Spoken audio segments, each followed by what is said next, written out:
कुछ सीरियस मतलब VIP patients आ रहे हैं और अस्पताल आपका कैजुअलिटी बंद कर दी गई, ये कैजुअलिटी बंद हो गई। और फिर उसके बाद इंदिरा गांधी नहीं पर वो लाए एक बहुत हट्टे कट्टे से सरदार थे, एक पतले से थे, तो उन्होंने पुलिस वालों ने बताया हमें कि वो बैन सिंह और सतवंत सिंह थे। तो उनके ऊपर फ्रेश गोलियों के छोटे निशान, छोटे। और दिल्ली की पहली वायलेंस असल में मेडिकल के बाहर से शुरू हुई, एम्स के बाहर से पहली वायलेंस शुरू वहीं से शुरू हुई। जैल सिंह आए थे शाम के टाइम, शायद रिस्पेक्ट पे करने या कुछ पे करने, तो हमारे साथियों ने बताया, लोग वहाँ थे, तो उन्होंने कहा कि वो जब आए तो ना बाहर से नारेबाजी भी हुई और कुछ पत्थरबाजी भी हुई बाहर, गेट के बाहर, एम्स की गेट के बाहर। ये दिख रहा है कि हरिनगर में और सुभाष नगर से पुलिस जो है चौक पे इकट्ठा करके लोगों को और रैली बनाने की कोशिश कर रही है। पुलिस खुद भीड़ इकट्ठा कर रही है। पुलिस 2 ਵਾਰ ਗੁਰਦੁਆਰੇ ਵੱਲ ਵੱਧ ਰਹੀ ਭੀੜ ਨੂੰ ਆਮ ਲੋਕਾਂ ਨੇ, ਹਿੰਦੂਆਂ ਨੇ, ਸਿੱਖਾਂ ਨੇ, ਕਾਮਰੇਡਾਂ ਨੇ ਇਕੱਠੇ ਹੋ ਕੇ ਜਦੋਂ ਰੋਕਿਆ ਤਾਂ ਉਹ ਭੱਜ ਗਏ। 1 ਵਾਰ नहीं 2 ਵਾਰ। ये हमारे लोगों ने भी छोटी छोटी टोलियां बनाई और घूमे पूरे इलाके में, जैसे उन लोग घूम रहे थे कांग्रेसी और वो हिंदुत्ववादी टीम्स, हम भी घूमे एरिया। पुलिस आई एरिया के अंदर ये कह के कि हम सिखों के घरों की तलाशी लेंगे। क्यों लेंगे जी आप तलाशी? तो हमें जो है ना, ऐसा हमें पता चला है कि इन्होंने हथियार छुपा रखे हैं। तो फिर हमने कई जगह टीम्स को अकॉस्ट किया कि भाई यहाँ कुछ हुआ ही नहीं है, कोई बैलेंस तो हुई नहीं है, तो आप कौन से हथियार ढूंढ रहे हैं? ਸੋ ਸਾਡੇ ਨਾਲ ਕਾਮਰੇਡ ਅਪਰਨਾ ਨੇ, ਜਿਹੜੇ ਕਿ ਨਵੰਬਰ 1984 ਦੇ ਵਿੱਚ ਦਿੱਲੀ ਦੇ ਵਿੱਚ ਇੱਕ ਮੈਡੀਕਲ ਦੇ ਵਿਦਿਆਰਥੀ ਸੀਗੇ, ਚਸ਼ਮਦੀਦ ਗਵਾਹ ਨੇ ਉਸ ਸਾਰੇ ਦੌਰ ਦੇ। ਔਰ ਖਾਸ ਕਰਕੇ ਭਾਈ ਸਤਵੰਤ ਸਿੰਘ ਤੇ ਬੇਅੰਤ ਸਿੰਘ ਨੂੰ ਕਿਸ ਤਰੀਕੇ ਦੇ ਨਾਲ ਹਸਪਤਾਲ ਦੇ ਵਿੱਚ ਲਿਆਂਦਾ ਗਿਆ ਜਦੋਂ ਉਹਨਾਂ 'ਤੇ ਗੋਲੀਆਂ ਮਾਰੀਆਂ ਗਈਆਂ ਸੀਗੀਆਂ, ਉਸ ਚੀਜ਼ ਦੇ ਵੀ ਚਸ਼ਮਦੀਦ ਗਵਾਹ ਨੇ। ਆਪਾਂ ਸਾਰੀਆਂ ਗੱਲਾਂ ਜਾਣਾਂਗੇ ਕਿ ਉਸ दौर ਦੇ ਵਿੱਚ ਕੀ ਕੀ ਹੋਇਆ ਸੀਗਾ। जी कॉमरेड अपर्ना जी, हम ये जानना चाहेंगे कि उस वक्त माहौल क्या था कि दिल्ली में ये सब हुआ? हाँ ठीक है, मैं थोड़ा सा इस्तेमाल कर लूँ क्योंकि मुझे पता था कि आप लोग आ रहे हो, बहुत टाइम हो गया है, 38 साल, तो मैंने कुछ पॉइंट नोट किए थे उसमें उस समय बताने के लिए। मैं सिर्फ ये कहना चाह रही हूँ कि 1984 का जो जनसंहार हुआ था, सिखों का जो जेनोसाइड हुआ था एक्चुअली, उसके पहले ना जो माहौल था उसमें कांग्रेस जानबूझकर, जो अकाली दल ने आंदोलन चला रखा था पंजाब की जनता के जनवादी मांगों को लेकर, उसको उसका सांप्रदायिकरण करने में जुटी हुई थी। तो 1980 से जब कांग्रेस, इंदिरा गांधी पावर में आई, उसके बाद से लगातार ये चेष्टा रही कि जो आंदोलन जन आंदोलन चल रहा था पंजाब में, आनंदपुर साहब रेजोल्यूशन के बाद जो डेमोक्रेटिक डिमांड्स थी पंजाब की, उसको खालिस्तानियों की डिमांड के तौर पे पेश किया गया देश में। और ठीक है, आज की मीडिया का पावर नहीं था, पर उस समय का जितना भी मीडिया का पावर था, तो पूरा सरकारी प्रचार यही था, इंदिरा गांधी की सरकार का प्रचार यही था कि ये खालिस्तानी डिमांड्स हैं। और बिल्डअप भी किया गया उसके लिए, भिंद्रावाल का भी जिस तरह से पूरा वो प्रॉप अप किया गया, और ऑपरेशन ब्लू स्टार के लिए भी जो जिस तरह से सक्रिय रूप से तैयारी भी करवाई गई, क्योंकि बाद में कहा कि भाई वहाँ पर एयरक्राफ्ट लॉन्चर मिला, वहाँ पर टैंक मिले, वहाँ पे ये मिले, तो आँख तो बंद नहीं थी, आपकी सरकारें थी, आपकी पुलिस थी, तो ये चीज़ें अंदर भी तो गई होंगी, उड़ के तो नहीं गई थी, है ना। तो ये बिल्डअप करवाया गया इस तरह से, और जानबूझ के कैलकुलेटेड तरीके से आर्मी एक्शन के लिए तैयारी की गई। ऑपरेशन ब्लू स्टार की कैलकुलेटेड प्रॉपर तैयारी थी कि भाई इसको आर्मी एक्शन कराया जाए और पूरे भारत को एंटी सिख माहौल में डालकर कम्युनलाइज किया। हाँ, बिल्कुल भाई। क्या दिल्ली में और बाकी इलाकों में भी कोशिश की गई कि एक एंटी सिख, एंटी पंजाब माहौल बनाया जाए? हाँ बिल्कुल कोशिश की गई। मैं सबसे एक तो सब पहली बात है 1982 में जब एशियन गेम्स हुए थे ना दिल्ली में, उस समय हमें पता है कि जितनी गाड़ियाँ वाड़ियाँ आ रही थी पंजाब से, लोग जो आ रहे थे हरियाणा के अंदर, बसों को रोका गया, प्राइवेट गाड़ियों को रोका गया, और जितने सिख लोग थे उनकी चेकिंग की गई। इसमें हमने सुना था कि आर्मी के सीनियर ऑफिसर्स वगैरह उनकी भी चेकिंग हुई है, जर्नलिस्टों की चेकिंग हुई थी, और दिल्ली के अंदर भी लोगों बसों को रोक के सिखों को उतार कर चेकिंग की जाती थी। तो पूरा एक माहौल बनाया जा रहा था जैसे कि हर सिख जो है मतलब एकदम हमला करने वाला है, और जनता को और के अंदर एक भय का मतलब भय डालने की कोशिश, और हर चीज़ को खालिस्तानियों से जोड़ने की, भिंडरावाले से जोड़ने की कोशिश। ये एक सक्रिय कोशिश मुझे लगता है ऑपरेशन ब्लू स्टार के पहले ये उत्तर भारत में तो की ही गई थी कम से कम। उसके बाद जून 1984 में ऑपरेशन ब्लू स्टार होता है, और फिर आते आते हम आते हैं कि नवंबर 31 अक्टूबर 1984 को इंदिरा गांधी का मर्डर होता है। सतवंत सिंह और बेअंत सिंह उनका मर्डर करते हैं। उसके बाद दिल्ली में जो कुछ हुआ, जो कुछ आपने देखा, वो ज़रूर हमारे दर्शकों के साथ साझा कीजिए। पर उसके पहले मैं तुम्हें आपको ये बताना चाहूँगी कि हम तो राजनीतिक कार्यकर्ता थे। मैं उस समय मैं मेडिकल स्टूडेंट तो नहीं थी, पर उसके बाद में हाउस जॉब कर रही थी मैं। तो हमने उस समय मतलब टेक्निकली पूरी हो जाती है, उसके बाद आप उसको पूरा करते हैं प्रैक्टिस। दो नहीं, हाउस जॉब 6 महीने के 2 महीने होते हैं पोस्ट इंटर्नशिप। तो उस समय जो है कि ऑपरेशन ब्लू स्टार के बाद दिल्ली में ऐसा नहीं है, बहुत इसका ये इन क्वेश्चंस के ऊपर बहुत सारे सवाल उठे ये पूरे ऑपरेशन ब्लू स्टार के बाद। ऐसा नहीं है, बहुत सारे प्रोग्रेसिव सेक्शंस ने अपनी आवाज़ उठाई इसके खिलाफ। और मैं उस समय ISA में सक्रिय थी, इंडियन स्टूडेंट्स एसोसिएशन। ये एक नहीं ये ऐसा नहीं है, ऐसा तो लिबरेशन की ऑर्गेनाइजेशन है। ये छोटा संगठन था जो कि कुछ रेवोल्यूशनरी स्टूडेंट्स ऑर्गेनाइजेशन था, और बाद में ये 1985 के बाद हमने PDSU के अंदर काम करना शुरू कर दिया। ISA को हमने PDSU के अंदर सम्मिलित कर दिया। तो ISA की तरफ से हमने दिल्ली यूनिवर्सिटी में, या तो जुलाई था या अगस्त था, एक बड़ा सम्मेलन किया था दिल्ली स्कूल ऑफ इकोनॉमिक्स के लेक्चर थिएटर में। वो बड़ा सा लेक्चर थिएटर है, और असल में क्योंकि लोग बहुत वरिड थे कि जो माहौल बन रहा था, जो इंदिरा गांधी ने जो माहौल बनाने की चेष्टा करी थी, तो उसमें वक्ताओं के तौर पर हमने बुलवाया था VM तारकुंडे, वो प्रेसिडेंट PUCL थे उस समय, और पंजाब की जनवादी मांगों पे भी वो बोले। उनके कुछ मतभेद भी थे 1-2 पॉइंट पे, पर ऑपरेशन ब्लू स्टार को वो उन्होंने बिल्कुल कंडेम किया। और हमने बुलाया था शायद बीबी निर्लेप कौर, और हमने बुलवाया था सुब्रमण्यम स्वामी जो उस समय जनता दल में थे, और हमने बुलवाया था PCC CPIML के महासचिव comrade Satyanarayan Singh, non ML leader थे उस समय के, वो बोले थे वहाँ पर। और एक्चुअली जब कॉमरेड SN सिंह बोले तो हॉल, मैं मॉडरेटर थी, हॉल बिल्कुल भर गया था, किसी के कंट्रोल के बाहर वो भीड़ थी। और विशेषकर उन्होंने जब वहाँ पर उन्होंने विरोध किया खालिस्तानी आंदोलन का, ऑपरेशन ब्लू स्टार को बिल्कुल कंडेम किया। कांग्रेस सरकार, इंदिरा गांधी सरकार का जो पूरा सांप्रदायिकरण का जो चेष्टा थी, एंटी सिख जो है समझ फैलाने की जो कोशिश थी, उसका पूरा खंडन किया उन्होंने। पर उन्होंने ये भी कहा कि खालिस्तानी मूवमेंट जो है ये डिविसिव है, ये जनता को बांटती है, और उन्होंने कहा कि हम खालिस्तानी मूवमेंट का सपोर्ट नहीं करते हैं, पंजाबी मूवमेंट का सपोर्ट करते हैं। ये जो डेमोक्रेटिक डिमांड्स पंजाब की लड़ाई है, ये एक्चुअली पंजाबी लोगों की लड़ाई है, ये गलत है कहना कि ये सिखों की लड़ाई है। और उन्होंने नेशनैलिटी वहाँ डिफ़ाइन किया कि भाई जो मार्क्सिस्ट टर्म्स हैं कि भाई एक पीपल जो कि जोग्राफिकल इलाके के अंदर रहते हैं, एक मतलब लगातार चलता हुआ एरिया के अंदर रहते हैं, इकोनॉमिकली सेम काम, इकोनॉमिकली कोहेरेंट कम्युनिटी होती है, और उसकी जो है लैंग्वेज एक होती है, और उसकी कॉमन साइकोलॉजिकल परसेप्शंस होती हैं जो कि एक कॉमन कल्चर में रिजल्ट करती हैं।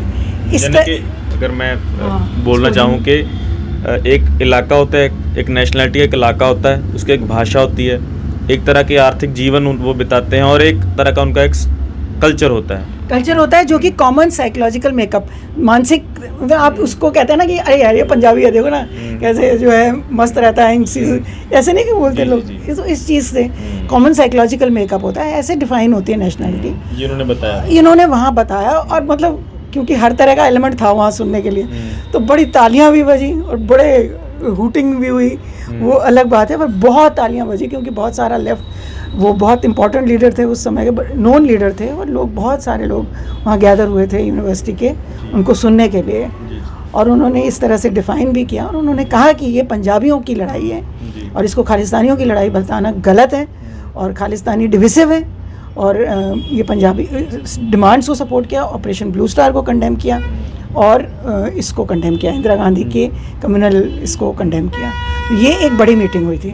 दूसरी एक मीटिंग हुई थी जो कि PUCL और जनवादी ऑर्गेनाइजेशन था, हमारे दोस्त PUCL में भी काम करते थे और VM तारकुंडे भी उसमें सक्रिय थे। मावलंकर हॉल में बहुत बड़ी मीटिंग हुई थी उस समय, उसमें भी हमारे संगठन की तरफ से भी लोग बोले थे, हमारी विचारधारा की तरफ से लोग एक साथी बोले थे और दूसरे लोग भी बोले थे, और उन्होंने भी ऑपरेशन ब्लू स्टार को कंडेम किया था। यानी कि ब्लू स्टार के बाद लगातार जो है लेफ्ट की और डेमोक्रेटिक ऑर्गेनाइजेशंस लगातार इसके खिलाफ बोल रहे थे। हाँ, बिल्कुल बोल रहे थे, बिल्कुल बोल रहे थे, और पब्लिकली बोल रहे थे, और जनता को समझाने की कोशिश कर रहे थे ये फ़र्क कि ये जो डेमोक्रेटिक डिमांड्स हैं पंजाब की, जिसको कि खालिस्तानी डिमांड्स लेबल की जा रही हैं, ये पंजाबियों की डिमांड है, ये पंजाब के लोगों की डिमांड है। ये ऐसा नहीं है कि सिखों की डिमांड है और एंटी नेशनल टाइप डिमांड है, ऐसा नहीं है। ये बात को का बहुत प्रचार था। ठीक है, इसके बाद हम अक्टूबर 1984 पे आते हैं कि उस समय क्या हुआ था जब आप बोल रहे हैं कि आपकी पढ़ाई पूरी हो चुकी, तो आप जो है हाउस जॉब कर रहे थे, तब का क्या दृश्य था? अच्छा, मैं ऐसे बताती हूँ कि फर्स्ट तो मैं अपना बता देती हूँ कि उस दिन का, क्योंकि ठीक है, और फिर मैं पूरे संगठन का बताने की कोशिश करूँगी, और बताने के पहले मैं ये चीज़ याद कराने की कोशिश करूँगी। बहुत मुश्किल होता है आज सोचना, 38 साल हो गए हैं, एक नई जनरेशन आ गई है। देखो उस समय ना सिर्फ मोबाइल फ़ोन नहीं थे, पर जो लैंडलाइन भी होती थी ना, बहुत कम घरों, middle class, lower middle class घरों में हार्डली, दुकानों में जाके हम फ़ोन करते थे 2-2 रुपए दे के, 3-3 मिनट की कॉल लगती थी, उस टाइप की। अस्पताल में भी जैसे इमरजेंसी में एक फ़ोन होगा, एक भाई बाहर जो है वो 50 पैसे डाल के फ़ोन होगा, इस तरह का कनेक्टिविटी था। तो कोई सोचे ना अगर कि अच्छा आप लोगों ने सारे लोगों को एक साथ मोबिलाइज़ क्यों नहीं कर लिया, आप फटाफट क्यों नहीं चले गए, आप जंतर मंतर में प्रदर्शन की, ये सब चीज़ें उस समय के कल्चर का भाग नहीं था उस समय का, है ना। मतलब ऐसे नहीं होता था, आप तैयारी करते थे, आप मीटिंग करते थे, आप बातें करते थे, फिर आप प्रोग्राम करते थे, इस तरह से। और तो सुबह मुझे लगता है कि नई शिफ्ट आई थी, हम लोग 8 बजे आते हैं और 9, सवा 9 बजे हॉस्पिटल की क्लीनिंग होती है। उस समय क्लीनिंग हो रही थी और कैजुअल्टी के अंदर फ़ोन बजा, और हमारे CMO थे, मैं नाम भी भूल गई उनका, उन्होंने फ़ोन उठाया और ऐसे खड़े रह गए। तो हमने कहा क्या हुआ डॉक्टर साहब? तो बोले कि मुझे पता नहीं, मेरे को लग रहा है मैं सो रहा हूँ, मुझे सपना आ रहा है, ऐसे कोई बोल रहा है कि इंदिरा गांधी को गोली लग गई है और इंदिरा गांधी की डेथ हो गई है, पता नहीं कोई बोल रहा है ऐसे। तो हमने भी फ़ोन छीना उनसे और तब तक फ़ोन डेड हो गया। हमारे जो विलिंगडन अस्पताल के जो मेडिकल सुपरिटेंडेंट थे उस समय, वो पर्सनल फिजिशियन भी थे इंदिरा गांधी के। तो फिर हमने देखा कि वो बाहर से भागते हुए कार लेके वो भागे। वो एक्चुअली इंदिरा गांधी के निजी डॉक्टर जो थे, उन्होंने खबर सुनी तो वो भागे। पता, वो प्रोबेबली सुनी होगी या बुलाया गया होगा उन्हें, पता नहीं, हमने भागते देखा। आपने भागते देखा बस, और फिर कुछ नहीं हुआ। फिर सुबह के टाइम बहुत कम मरीज़ आते हैं कैजुअल्टियों में, क्योंकि वो OPDs में जाते हैं, तो एक आधा आया होगा। उसके बाद 10:30 बजे कैजुअल्टी बंद कर दी गई, और रूमर ये था कि भाई इंदिरा गांधी को गोली लगी है और वहाँ लाया जा रहा है। मैं फिर कह रही हूँ, फ़ोन्स नहीं थे हमारे पास उस हॉस्पिटल में। कैजुअल्टी के साथ एक पुलिस चौकी अटैच्ड होती है, जिसके हॉस्पिटल की चौकी होती है। उसी ने आके हमें कहा कि हमें बताया गया है कि कुछ सीरियस, मतलब VIP पेशेंट्स आ रहे हैं और अस्पताल आपका, कैजुअल्टी बंद कर दी गई। ये कैजुअल्टी बंद हो गई। और फिर उसके बाद इंदिरा गांधी नहीं, पर वो लाए एक बहुत हट्टे कट्टे से सरदार थे, एक पतले से थे। तो उन्होंने, पुलिस वालों ने ही बताया हमें कि वो बैन सिंह और सतवंत सिंह थे। तो उनके ऊपर फ्रेश गोलियों के छोटे निशान, छोटे बुल्ले, पता नहीं चल रहा था कि क्या था, पर छोटे निशान थे। बैन सिंह की डेथ हो चुकी थी और सतवंत सिंह जस्ट कैजुअल्टी के अंदर लाए गए। हमने नाम वगैरह रजिस्टर किया। वो बहुत पेन में होंगे पर कुछ बोला नहीं। और फिर हमने अंदर उनको सर्जिकल में भेज दिया। मेरा एनकाउंटर इतना ही है। और बेंच सिंह की बॉडी को हमने फिर साइड रूम में शिफ्ट किया। और उनकी मौत हो चुकी थी। हाँ, वो ब्रॉड डेड थे। वो हमने चेक कर लिया था कि ब्रॉड डेड हैं, और ब्लड प्रेशर देखा जाता है, आँख देखा जाता है, वो ब्रॉड डेड थे। और उसके बाद जो है कि सीएमओ ने जाके उनकी वो रिपोर्ट बनाते हैं, तो वो हमारे सीएमओ ने जाके रिपोर्ट बनाई। और इंदिरा गांधी को यहाँ नहीं लाया गया था। फिर बाद में हमें पुलिस वालों ने बताया कि इंदिरा गांधी को ऑल इंडिया इंस्टीट्यूट ले जाया गया है। तो ये तो उस समय की एपिसोड थी। अब मुझे लगता है कि विलिंगडन को छोड़ देते हैं, क्योंकि वो मैं बाद में आ जाऊंगी कि वहाँ क्या हुआ क्या नहीं हुआ। दिल्ली पे वापस जाते हैं, ठीक है, क्योंकि हमारे संगठन ने क्या किया मैं ये बोलना चाहूँगी, विशेषकर इफ्टू की तरफ से। और हमारे साथ साथ जो है CPIML PCC CPIML के कार्यकर्ता रहे, और जहाँ हमारे स्टूडेंट्स थे वो स्टूडेंट्स भी सक्रिय रहे। तो हरिनगर में एक्चुअली सबसे पहले मेडिकल में एक्चुअली 6-6:30 बजे के लगभग उनको शायद इंदिरा गांधी को डिक्लेयर किया गया राजीव गांधी के आने के बाद। और दिल्ली की पहली वायलेंस असल में मेडिकल के बाहर से शुरू हुई। एम्स के बाहर से पहली वायलेंस शुरू वहीं से शुरू हुई। जैल सिंह आए थे शाम के टाइम, शायद रिस्पेक्ट पे करने या कुछ पे करने, तो हमारे साथियों ने बताया, उन लोग वहाँ थे, तो उन्होंने कहा कि वो जब आए तो ना बाहर से नारेबाजी भी हुई और कुछ पत्थरबाजी भी हुई बाहर, गेट के बाहर, एम्स की गेट के बाहर। तो हमारे जो साथी लोग थे, जैसे ये इन्फॉर्मेशन स्प्रेड हुई, तो हरिनगर हमारा जो इफ्टू का एक बड़ा दफ्तर उस समय, तो उसमें ना छोटा सा दफ्तर था और बड़ा सा ओपन एरिया था सामने।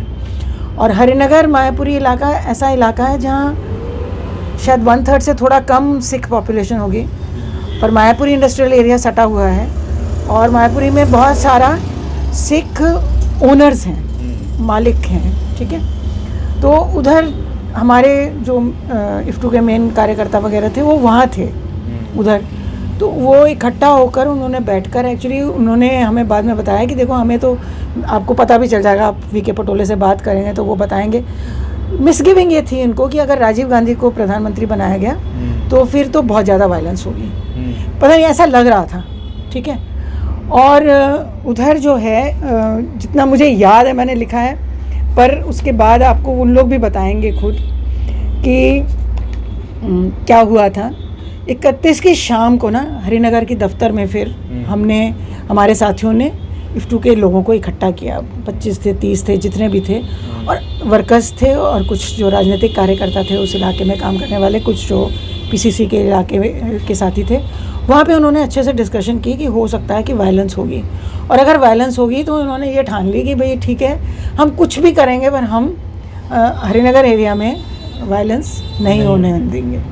और वहाँ पे हमारे पास हमारे जो वहाँ पे one of the main leaders भी थे, राजेश भूषण, वो खुद पंजाबी भी थे, उनकी फैमिली भी बहुत अच्छे से इन्वॉल्व हुई, और बहुत सारे कुछ ऐसे प्रोग्रेसिव पंजाबी फैमिलियाँ भी जो कि नॉन सिख थी, वो भी हमारे साथ इस तरह से हमने संपर्क किया और इन्वॉल्व हुए, ठीक है। लोगों में ये था कि कुछ होगा तो तैयारी रखें, मतलब हमारे लोगों को ये अप्रीहेंशन था कि कुछ होगा, ठीक है। और फिर इन्फॉर्मेशन तो आई गई कि भाई एम्स के बाहर पत्थर चले हैं, ये तो सबको पता चले गया था, ठीक है। तो अगले दिन सुबह क्या हुआ कि स्मोक दिखी मायापुरी से वर्करों को, जब वो जा रहे थे नौकरी करने के लिए, ठीक है, ड्यूटी पे जा रहे थे 1 तारीख को। उन्होंने देखा कि 2-3 जगह मायापुरी से उन्होंने ऐसे धुआं उड़ता देखा, तो वो वापस आए, हमारे लोग वापस आए और वो दफ्तर में आ गए, ठीक है। तो उन्होंने दफ्तर में आकर कहा कि हमें ये दिख रहा है कि हरिनगर में और सुभाष नगर से पुलिस जो है चौक पे इकट्ठा करके लोगों को और रैली बनाने की कोशिश कर रही है। पुलिस खुद भीड़ इकट्ठा कर रही है। पुलिस लोगों को रोककर और भीड़ इकट्ठा कर ये लोगों को इकट्ठा करने की कोशिश कर रही है। तो उन्होंने क्या किया कि इन्होंने इन मज़दूरों को भी बिठाया हम लोगों ने, और हमारे लोगों ने दूसरे बुलाए, कहा कि ढूंढो दूसरे अपने साथी कहाँ हैं, कहो ड्यूटी मत जाओ, इधर आओ। तो आए बहुत सारे, और लोकल स्थानीय पंजाबियों को भी और सिखों को इर्द गिर्द जो रह रहे थे, क्योंकि तब तक एक भय का माहौल तो फैल गया था शहर में, ठीक है, तो सबको इकट्ठा करने की कोशिश की। अच्छा, ये भी एक बात है कि शुरू में तो ये था कि लोगों का थोड़ा बहुत एहसास अगर किसी का ये रहा भी होगा कुछ कॉमन लोगों में कि भाई देखो जो इतनी हिंसा की है इंदिरा गांधी के ऊपर तो इसका रिएक्शन हो रहा है, पर जब होने लगा ना तो ऐसा नहीं है, मुझे नहीं लगता कि आम लोग उससे एकदम भी नहीं सहमत थे, क्योंकि जहाँ भी किसी ने भी टर्न किया है तो आम लोग जो है अगर उनको लगा कि मतलब हिम्मत कर रहे हैं लोग और रेजिस्ट कर रहे हैं तो लोग निकल पर भी आए थे ऐसे। तो एनीवे इन लोगों हमारे साथियों ने क्या किया कि इन्होंने रैली बनाई इकट्ठे करके। इनको पता चला कि हरिनगर के पीछे ना एक अस्पताल है, दीनदयाल उपाध्याय अस्पताल, सरकारी अस्पताल, तो पुलिस और कांग्रेसी नेता और कुछ लोकल हिंदुत्व वाले ताकते हैं। ये लोगों को इकट्ठा एक्चुअली ये कह के कर रहे थे कि चलो हम लूटेंगे तो तुमको सामान दिलाएंगे, इस तरह से कमिटेड भीड़ नहीं थी। कुछ थे ये लीडरशिप और कुछ पुलिस वाले, ये घुमा कर रैली को लाए वाया DDU हॉस्पिटल करके, वहाँ पर एक गुरुद्वारा है हरिनगर का गुरुद्वारा, उसकी तरफ ला रहे थे पर डायरेक्ट नहीं लाए, ठीक है ना, ऐसे घूम के लाए ताकि कुछ भीड़ इकट्ठी करी जाए। तो हमारे लोगों ने भी क्या किया कि वो गुरुद्वारा घंटाघर के पास है, हरिनगर घंटाघर के पास, तो हमारे लोगों ने भी जो इकट्ठा किया कि स्थानीय लोग कुछ थे, इफ्टू के कार्यकर्ता सामने 50 एक थे हमारे कार्यकर्ता, हम लोग सामने, बाद में कुछ स्थानीय जो पंजाबी वगैरह थे और कुछ सिखों को भी मोबिलाइज़ किया था, वो भी पैदल चलकर चले हमारे पीछे। और जब हमने गुरुद्वारे तक पहुँचे हम तो दूसरी रैली पहुँचने वाली थी, वो टर्न कर गई थी उसी गली के अंदर। तो उस समय हमें लगा कि अगर ये गुरुद्वारा अटैक हो गया किसी चांस से तो सिचुएशन आउट ऑफ कंट्रोल हो जाएगी, क्योंकि फिर आप दोनों तरफ से प्रिवेंट कुछ नहीं कर सकते, आदमी गुस्सा ही भी जाता है। तो हमने क्या किया कि उस समय मेन रोड जो थी ना वहाँ पे, वो वैसे भी उसमें मरम्मत चल रही थी, उसी रोड पे मरम्मत चल रही थी, वैसे भी पत्थर पड़े हुए थे। उन लोगों ने एक्चुअली, हमारे लोगों ने यहाँ से नारेबाजी शुरू की कि ये सिख विरोधी हमले नहीं चलेंगे और हिंसा करना नहीं चलेगा और कांग्रेस की सांप्रदायिक साजिश मुर्दाबाद, इस तरह से नारे लगने शुरू हो गए यहाँ से। तो उन्होंने वहाँ से पत्थरबाजी शुरू की, तो यहाँ से भी हमारे वर्करों ने, इफ्टू के साथियों ने कुछ पत्थर से जवाब भी दिया। तो जब यहाँ से जवाब दिया गया इस तरह से और एडवांस किया गया बिना डरे, तो जो पीछे भीड़ थी ना, जो एक्चुअली लूटपाट करने आई थी, तो वो मुकाबला करने नहीं आई थी, वो भाग गई। वो जब भाग गई तो कुछ पुलिस वाले रह गए, वो कुछ कांग्रेसी नेता और थोड़े बहुत वो हिंदुत्ववादी एलिमेंट, वो उस टाइप के लोग रह गए, वो बहुत थोड़े पड़ गए। तो फिर हमने सामने जाके हमारे लोगों ने उनसे बात की कि आप क्या कर रहे हैं, आप क्या करना चाह रहे हैं। तो उन्होंने कहा कि नहीं कुछ नहीं, हम श्रद्धांजलि देने आए थे इंदिरा गांधी को। तो उन्होंने कहा श्रद्धांजलि देने की ये जगह मिली है तुम्हें और ये तरीका है श्रद्धांजलि देने का, चौक पे चलो खड़े हो वहाँ पे श्रद्धांजलि दो। तो करके वो डिस्पर्स हो गए। पर हमें लगा कि इससे मामला ख़त्म नहीं हुआ है, पर इस मुकाबले से थोड़ा लोकल लोगों में विश्वास हुआ, थोड़ा सिखों में भी विश्वास हुआ कि हाँ हम वापस कर सकते हैं, और हमारे वर्करों में भी हिम्मत आई, ठीक है ना। तो हम वापस गए दफ्तर में और हमने कहा हम सचेत रहेंगे, घूमो इलाके में, पता करने की कोशिश करो। तब तक जनरल लोगों में भी ये आइडिया फैल गया था कि भाई ये फैलेंगे और ये कुछ बचाने की कोशिश करेंगे, तो लोग आ के बताते थे कि वहाँ भीड़ आ रही है, वहाँ भीड़ आ रही है। तो एक और कोशिश दोपहर को की गई थी उस दिन, और उस दिन उसको भी विफल किया ਗਿਆ था। ਯਾਨੀ ਕਿ ਦੋ ਵਾਰ ਗੁਰਦੁਆਰੇ ਵੱਲ ਵੱਧ ਰਹੀ ਭੀੜ ਨੂੰ ਆਮ ਲੋਕਾਂ ਨੇ, ਹਿੰਦੂਆਂ ਨੇ, ਸਿੱਖਾਂ ਨੇ, ਕਾਮਰੇਡਾਂ ਨੇ ਇਕੱਠੇ ਹੋ ਕੇ ਜਦੋਂ ਰੋਕਿਆ ਤਾਂ ਉਹ ਭੱਜ ਗਏ। ਇੱਕ ਵਾਰ ਨਹੀਂ, ਦੋ ਵਾਰ ਇਦਾਂ ਹੋਇਆ। ਆਪਾਂ ਅੱਗੇ ਵੀ ਜਾਣਾਂਗੇ ਜੀ। अच्छा, फिर दूसरा काम हमने जो किया उस दिन, वहाँ पर और भी छोटे गुरुद्वारे भी हैं, है ना। वहाँ से ना ऐसा भी था कि कुछ उत्तेजित भाषण शुरू हो गए। तो हमारे इफ्टू के लीडरशिप ने और ये PCC के लीडरशिप ने, तो और कुछ लोकल सिखों को साथ लेकर, कुछ पंजाबियों को लेकर हमने जाकर वहाँ पे बात की कि देखिए ये ठीक नहीं है इस समय पर, और आप इन भाषणों को न दिया जाए, ये दिया जाए कि अमन जो है शहर में रहना चाहिए, जनता का ये सवाल नहीं है इस तरह से। और जाकर हमने बातचीत की और लोगों ने माना, वो भाषण भी बंद करवाए गए। वो भी एक कोशिश थी वहाँ यानी कि और भीड़ को उकसाया जा सकता था, वो भी रोका गया। वो भी, हाँ, मतलब नहीं गुरुद्वारों से कुछ होंगे सिख एलिमेंट्स, खालिस्तानी एलिमेंट्स जो दे रहे थे, उनको रोका गया ये कहकर कि हम सबकी जनता की हिफाजत के लिए ये बेहतर है कि ये सब ना किया जाए, है ना, और ये गलत भी है। फिर दूसरे दिन जो है कुछ लोकल लोग, कांग्रेसी लीडर्स, कुछ लोकल ऐसे हिंदुत्ववादी लोग जनता में फैलने लगे, उधर हरिनगर, सुभाष नगर वगैरह में जनता में अगले दिन 2 नवंबर उनके बीच में फैलने लगे। तो हमारे लोगों ने भी कोशिश की कि टोलियां बनाकर छोटी छोटी, एक्चुअली दिल्ली तब तक ना बंद हो गई थी, किसी ने बंद नहीं की थी पर दिल्ली बंद हो गई थी इन द सेंस कि ऐसे फैक्ट्री में कोई काम नहीं चल रहा था। तो ऐसा नहीं है कि वर्कर ड्यूटी पे जा रहे थे, लोग हिचक ही रहे थे, बाहर निकलने में भी सभी लोग हिचक रहे थे। मुझे लगता है सब एरिया सेल्फ कंटेंड हो गए थे, क्योंकि अंदर दुकानें होती हैं, वहाँ पे लोग अपना सामान भी ले रहे थे। पर बेसिकली दिल्ली कर्फ्यू तो नहीं लगा था उस समय, पता नहीं, मुझे याद नहीं है। आई थिंक कि कर्फ्यू तो आर्मी के आने के बाद तरीके से बंद ही हो गया था।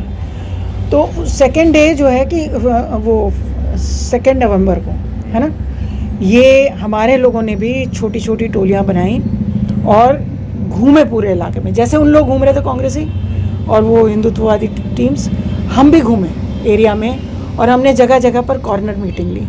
और ऐसे लोग सुने भी, बाहर भी निकले, कुछ नहीं भी निकले तो भी घरों के ऊपर खड़े हो गए।